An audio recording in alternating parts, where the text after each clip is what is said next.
Father વાલેસની બુક, story number 38.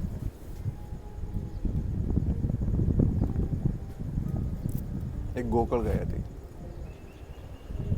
અત્યારના જે તમને ફીલ થાય છે આવી જ શિયાળાની સવારમાં એ આંબો ચડવાનું ચાલુ કર્યું.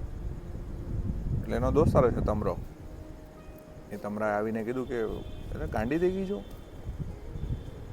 કેમ અત્યારથી ઉપર ચડે છો, હજી તો વાર છે કેરીઓને.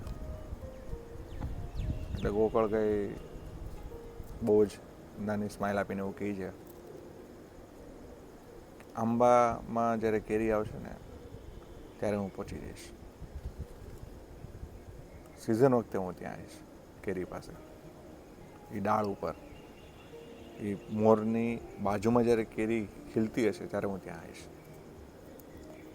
બહુ નાની એવી વાત છે, પણ જરૂરી નથી કે બધા લોકો સ્પીડમાં હોય અને જરૂરી નથી કે બધા લોકો જલ્દી એડોપ્શન કરતા હોય કોઈ બી વસ્તુની સ્કિલ. ડિસિઝન મેકિંગ બહુ જલ્દી હોય એ પોસિબલ નથી બધા લોકો માટે. પણ તો અનુભવ ઉપરથી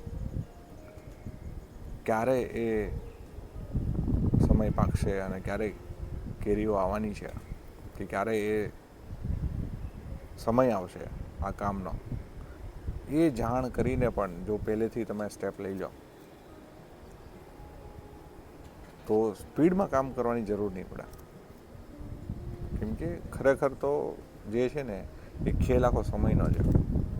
સાચા સમયે સાચું કામ કરેલું હોય તો જ એનું સાચું રિઝલ્ટ આવે. વાર્તાકાર ફરી એક સ્ટોરી સાથે પછી મળશું.